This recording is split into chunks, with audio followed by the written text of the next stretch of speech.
welcome to The Insiders, our special edition of the Buildings of Tomorrow podcast, where we deep dive into real-life projects around the world and explore how digitalization is being implemented in the buildings industry. Today we will continue our conversation with Matt, Simon and John as our second part of the episode on the University of Birmingham. In the second part, we will learn more about the last two visions of the project and the importance of partnerships to foster innovation. Let's dive in.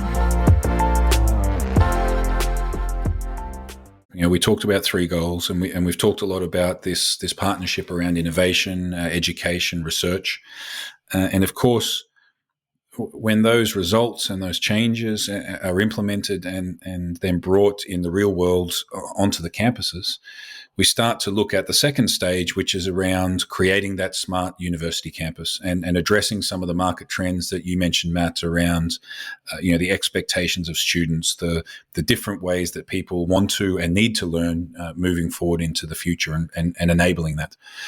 What does that look like? And I'll pass to you first, Simon, to understand a little bit from that perspective.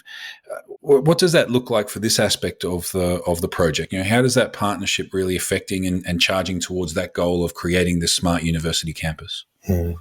So we spoke earlier about the why. The why create the world's most intelligent or the world's smartest university campus, and the why is because we want to differentiate in a highly competitive higher education market, and we want to be able to offer our students something that's completely unique, and we want to benefit from the latest technology and use that to transform the campus operation. So that's the kind of the why. The what and the how, well, the way that we took that vision and translated it into realities, but we sat down and worked together through multiple workshops, and not just the small part of Siemens that I sit within, but we brought the whole organization together. We talked about IoT, digital twins, 5G, you name it. We brought in the full breadth of Siemens capabilities and matched those with the full breadth of the university's capabilities to actually translate that kind of concept of smart into use cases. So what do we want a student to be able to do? What do we want the university's professional services organization to be able to do? And then through those use cases, what Siemens was able to do was translate that into a kind of technical concept, so something that could be delivered. And that then led to really the first major project that we've started to implement together, which we refer to as Tranche 1. And so the first rollout of IoT technology is in the 25 largest buildings at the Edgbaston campus, which is the main university campus. And what we're doing there is rolling out 24,000 IoT sensors. It's Enlighted sensors. So Enlighted, if you're not familiar with it, it's a company. It's part of the Siemens family, and they've developed an IoT sensor and platform, which is highly unique, and it collects data and enables the university to have a really deep understanding of how space is being used. But it's multifunctional. It also helps them to in their transition to net zero, because it drives energy efficiency in their lighting system. And the way that we've designed this system is that we've kind of future-proofed it. So we've designed the sensor grid in such a way that as Enlighted functionality grows, the university can just simply bolt on new functionality and new applications. So in the fullness of time, what we'll be able to do is connect it with things like timetabling systems, and also things like heating and cooling systems, the building management systems at the university. So this concept of smart is not going to stand still. It's going to be kind of built on year after year. And that's just one example, by the way. And we have lots of other use cases that in the next few years that we'll realize. Understand. And Matt, I wanted to ask you, we in the end, this is about the students and the staff and the researchers, their experience within the campus. Could you give us an example, your favorite use case, of what, with this first phase, this first deployment, what you've been able to really deliver and change in the way that your students or your staff and your stakeholders within the campus go about their daily lives? Do you have a use case, a favorite one that you could share with us? Oh, John, that's a curveball. Only because there's quite a few. I mean, as Simon mentioned earlier, we're in the implementation phase. But I think if I was to choose it's perhaps not one of the top use cases in terms of what it does for user experience, which is one of the topics I'm incredibly passionate about. But it is really, really important because it resonates with students. And that is that fundamentally we are making a step change. And it's a small but significant first step for us as a university to delivering against the promise of getting to net zero carbon for 2035 for scope 1 and 2. Tranche 1 will deliver a 5% reduction in carbon emissions compared with a 2019 baseline.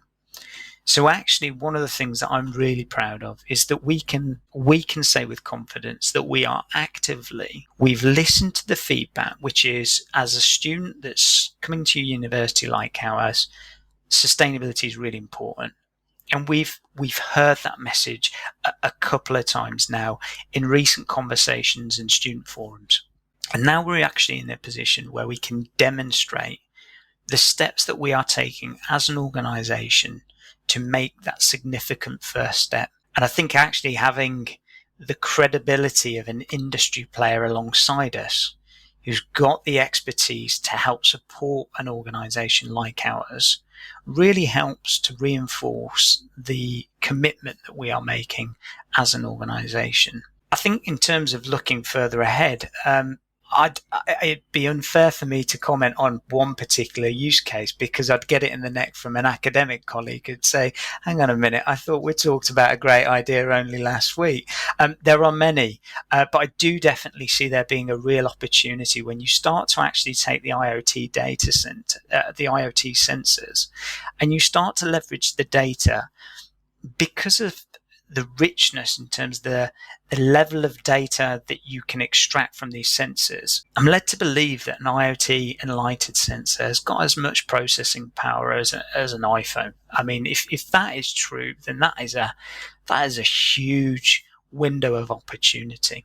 And actually, there's a lot that you can glean from that in terms of it's not just about occupancy and people flow in terms of just general patterns for what areas of a building are proving to be really popular. But actually, when you look at the operational aspects, if we know what areas of a building are proving really popular in terms of footfall, what we can do is make subtle adjustments in terms of the services within that building to ensure that people entering that space are getting the information at the right time when they need it. And actually, the thing that's really important to us is about creating a personalized experience for students, staff, and academics at our university. So with this level of richness that we can extract from some of these IoT sensors, I see there as being a real opportunity for us to make really subtle but important changes to the way in which we deliver services back to end users, to ensuring that we deliver something that is really valuable and meaningful to them and their experience. Yeah, understand. And also the perfect segue to the net zero topic. But before we get there, I think that's such an important point to make that, these goals, these targets, these visions are not standalone. They're not sitting in silos.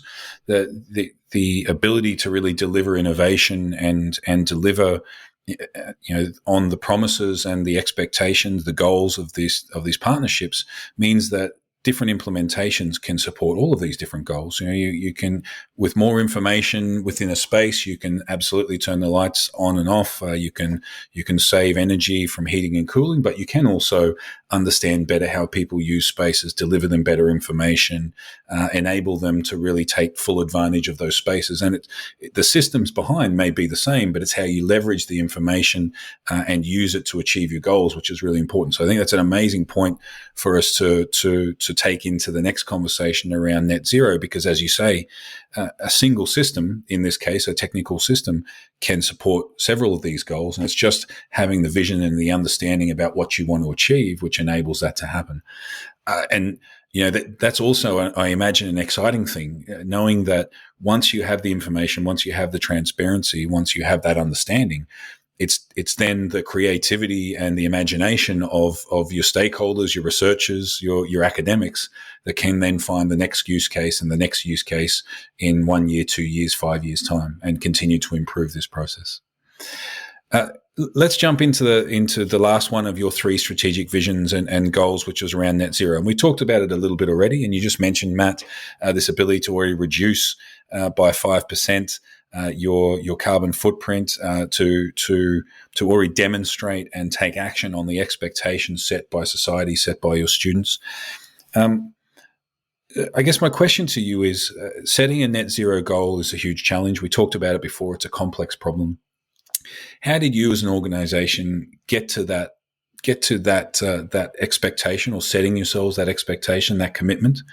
And how important is this partnership in really reaching that, reaching that deadline, reaching that aspiration?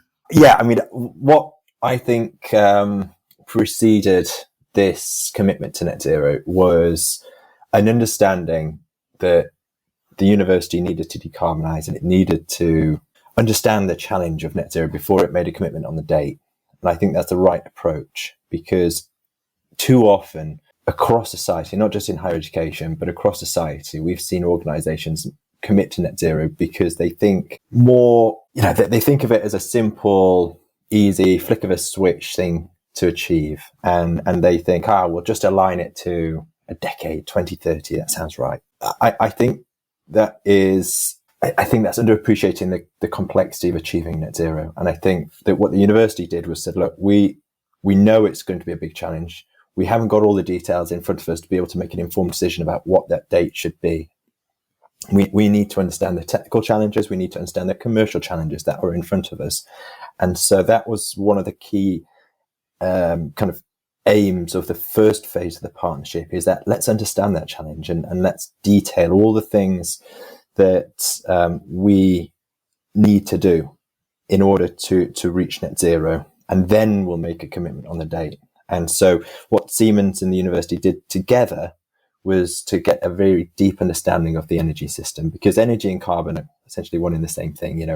What we need to do is understand where energy is being consumed, what type of energy, whether it's gas or electricity, and then understand what interventions can be introduced to actually change this energy system, so we eliminate the carbon emissions. And that process took 12 months. And so we understood the energy system, we defined the interventions, we contextualized it with an understanding of the other factors that are important to understand, like carbon taxes, for instance. What is the cost of doing nothing? And then we were able to present the information to the university's executive board and say, look, here's the facts. Here's how you can achieve net zero. Here's the cost of doing it by X and by Y and by Z. And here's the cost of doing nothing. And so the university could then sit back and say, okay, well, now let's consider this within our own strategy. Let's see, how this fits in with the other things that we want to be able to do. And that's when the university made its commitment of 2035. And as I said to you before, it's a real ambitious commitment. With a lot of universities, a lot of organizations don't have anywhere near 52,000 tons of CO2 a year. This university, it consumes 60 gigawatt hours of electricity from the grid, over 160 gigawatt hours of gas, and it's producing combined heat and power with that. So there's more electricity being consumed there. And so they're big numbers. They really are. And I think the university should be really commended for taking that approach to understanding the challenge and making that commitment with its eyes wide open. And in terms of what we're doing to achieve that goal, so the first phase of our approach is really demand reduction. And one of the biggest electrical loads that the university has is its lights. And so one of the first things that we're doing is swapping out 19,000 light fittings in the first 25 buildings with really efficient LED lighting. And we're also making improvements to the heating system and various other things as well. What we're talking about is scope 1 and 2. And the elephant in the room is scope 3. And so I think that's where IoT is so important and digital technology is so important, because in the UK, 20% of emissions come from buildings. And we know over the last 2 years since the pandemic, the way that we use buildings has completely changed. I've seen a stat recently that says demand for office and commercial spaces dropped by 50% since 2020. So I think we need to really think about our buildings, how we use space, and whether we need as much space and what type of space we need. And I think that's where the digital technology and specifically IoT and lighted is really, really critical. So we're addressing scope 1 and 2 now, but we've already got one eye on scope 3. And that's going to be a really big challenge as well. That, as Matt said, that the university has made a commitment to in the 2040s as well. Understand. And I think that's a really important topic as well to bring in. And I'll pass this over to you, Matt, is none of this happens overnight. These topics, all three of them that we've focused our discussion around today, are complex problems that need constant and ongoing commitment towards. So we're at the start of the journey. I think you mentioned this as well, and there's much more to come. What does that journey look like at a high level from your perspective, and what comes next, and how does this partnership enable those steps? Well, I think because we've taken a little bit of time to look inwards over the last 3 years, I think what we've got, and I can say this with a real degree of confidence, I think we've got a real clear understanding of where the opportunities sit for us as an organisation. And it's not just about looking at what's on the market in terms of technology, in terms of the trends that are happening with regards to environmental sensors and how that plays into sustainability, or new mobile applications that can support room booking functionality for students and staff. It's not just about looking at the technology, because actually the technology is the enabler more often than not. What we've done is really taken the time to understand what the problems are. And what we've now got is a shopping list of perhaps 100, well, it's just over 100 use cases that we think lends itself to all four different stakeholder groups. So we've got the research angle, we've got the experience angle, we've got the sustainability piece, and we've also then got the opportunities to tie it all back together in this thing that we call a living lab. And so actually, the long list of innovations that we've identified as being particularly important to us as a university, we've mapped back over to the new strategic framework that we've set out at a corporate level to really frame the direction of travel that we're going on in terms of where we want to prioritise our efforts over the next 5 to 10 years. And actually the two align really well. So for us, the Smart Campus Living Lab is central to what we do as a university in terms of the Next Capital programme, which is traditionally a 5-year program where we invest in bricks and mortar. And actually, we're seeing a bit more of a blend in terms of some of our thinking, in that it now needs to align with the digital strategy that's being driven primarily by the IT services team in-house. And so actually, by bringing the two together, we've got a much more realistic chance of not only securing the funding, but also for engaging the strategic partners that will help us on this journey, taking us from what was a traditional transactional model and to something that's much more consistent with that of a partnership, in terms of there being some really core principles that support long-term sustainable use of technology that could quite easily be redundant in a couple of years' time because it's superseded by something that's performing a little bit quicker, even more responsive, etc., etc. And so what we want to do is ensure that we remain relevant and the investments that we make continue to deliver value to our end users. And where it doesn't deliver value, then we draw the lessons that we've learned from piloting some of these technologies and we play that back to the wider market, making sure that we're sharing the knowledge based on our experience to date. Not all of the innovations that we've identified will be successful and will stay with us for years to come. Some may be relevant for a couple of years, in which case, great, we'll move on to the next innovation. Some will have much more longevity attached to it. But fundamentally, it's about having the support of our leadership team, which I'm very fortunate that we do have at University of Birmingham. It's a real appetite to innovate. And when you've got that senior sponsor understanding and support for driving real innovation, I think there are endless opportunities for us as a university and collectively when it comes to working with other strategic partners like Siemens. So it's going to be a very exciting few years to come, John. I can say that with a great deal of confidence. And we're already, to follow on from what Simon was describing earlier in terms of this first piece of work that we call Tranche 1, we're already starting to look at Tranche 2, which seeks to deliver even more and go one step further than what we did before in Tranche 1. So we're starting to look at the potential for renewable energy on campus, whether that be solar, wind, different energy sources taken from a whole host of different energy sources, essentially. So we're actively starting to think about the next innovation that's relevant to us, but that's something that we'll do together in collaboration with you guys. So watch this space. There'll be a lot more exciting things to come, certainly in the coming months and the years ahead. Perfect. And what I love is, I had a question in my mind to ask you both how important partnership was, but I think throughout this whole discussion, it's been such a core element to everything that you've already achieved. And like you just described, a core element for everything that is to be achieved in the future. That partnership, that collaboration, that kind of intrinsic understanding of each other and your ultimate goals from a University of Birmingham perspective is the fundamental enabler above and beyond the technology, above and beyond the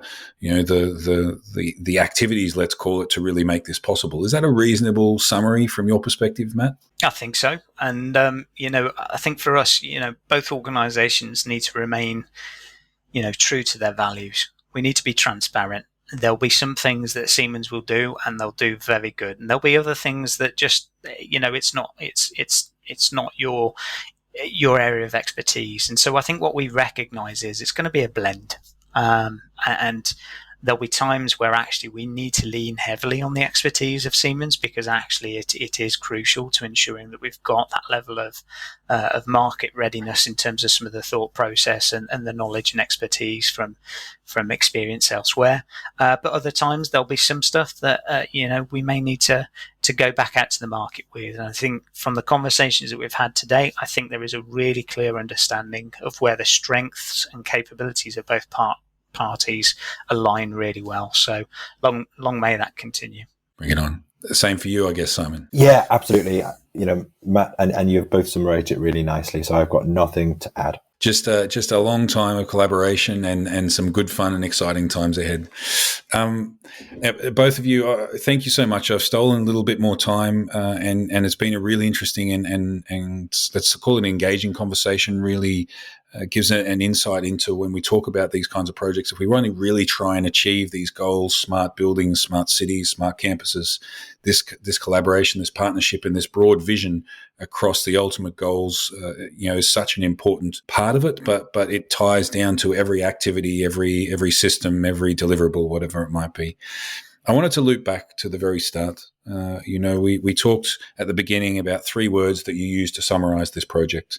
And Matt, I think you mentioned innovative, important, transformative. Simon, you mentioned collaborative, exciting, and awesome. Let's close this, let's say, from a takeaway perspective. If I could ask you both for a couple of key takeaways, what you've learned through this process yourselves or your teams, and what you've learned through this collaboration that you would say is a key takeaway for the listeners or those watching us. What would you see as really that key message to leave behind after this story? And Simon, I'll go to you first this time around. Yeah, thank you. So the takeaways that I have are, and I think this is kind of an obvious one. It's been clear from this conversation. Partnership is so critical. That there's no single project that will transition a legacy campus to a net zero campus. It's only through that partnership that we can really, achieve that goal and all of the other goals that we've spoken about around research and creating the most intelligent university campus in the world. So the partnership over transaction is a really critical takeaway. I think that the focus on strategic objectives is really critical as well. Going back to the heart of what really matters to the University of Birmingham, going back to its core mission of teaching and research, and how can it differentiate itself in that really competitive market space? That's really critical. And the most important takeaway from me is, and this is drawn out from the experience of the last 2 years of working with Birmingham, it's the people. By far and away, it's the most important thing. Matt and I spend a lot of time together, and I really like working with all of the colleagues I have at the University of Birmingham. I really like them as individuals, and I think that's really important. And it's probably not stated in any of the literature about this partnership, but we like working together. We like the people. There's a shared culture there, and so that is really, really critical. And the people is important in another sense as well. Is that you can see, I'm speaking to Matt and there's, the other people that I've worked with at Birmingham, they're visionary people. They don't just want to stand still. They don't just want to sit there and relax and just say, we've done it this way forever and that's how we'll always do it. They're ambitious and they're visionary. And I think that's what makes the University of Birmingham unique. So they're my takeaways. Amazing. Matt, same question for you. I think I'll probably try and build on some of what Simon's already mentioned. I think it's so important you take a realistic view of where you're at as an organisation in terms of sense checking your current state. So what do you do really well and what do you do, where are the gaps and opportunities? And I think at the point at which you're going through an exercise to look inwards and conduct that current state assessment, it's really important to allow sufficient time to really dive deep. And that's really important. And it's really important for a number of reasons. But fundamentally, what that allows you to do is gain a much greater understanding of where the gaps and opportunities are. And what that does is put you in a really good position to then go out to the market to identify the strategic partners that have the capabilities, expertise, and skill set to plug some of those gaps and fulfill some of those opportunities.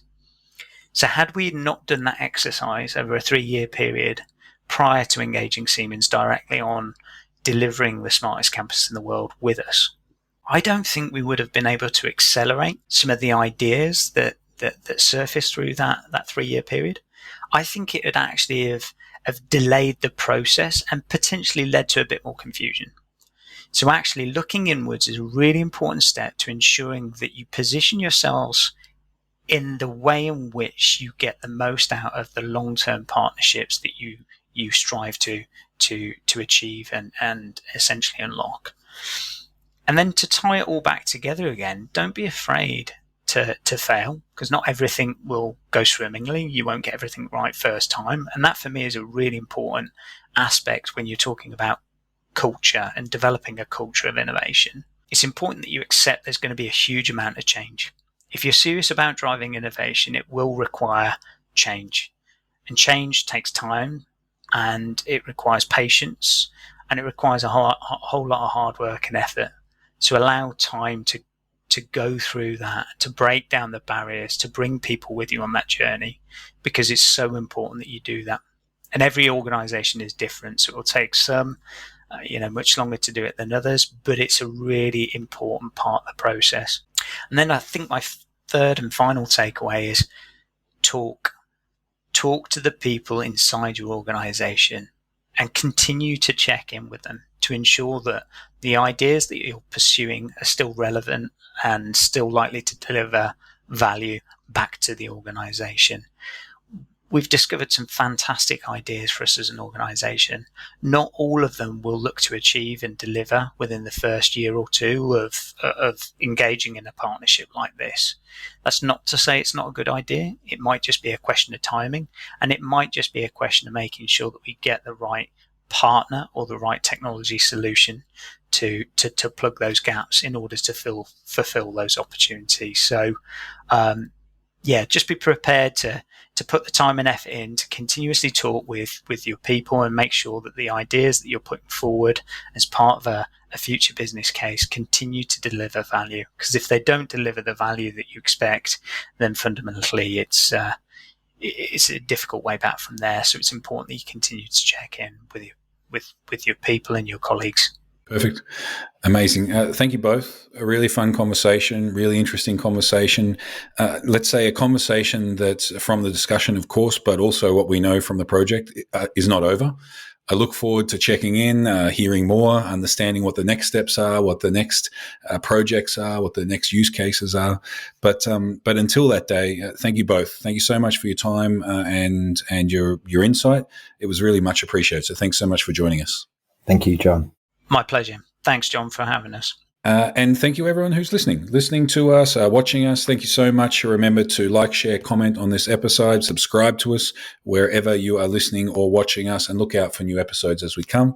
And hey, there's going to be a whole series around different use cases, different projects like this, but also keep an eye out. So many exciting things happening at the University of Birmingham. So it's absolutely a story that was going to continue to be fun and exciting for all of us in the industry to keep an eye on. So certainly look out for that. But until then, look out for those new episodes, and we'll see you very soon.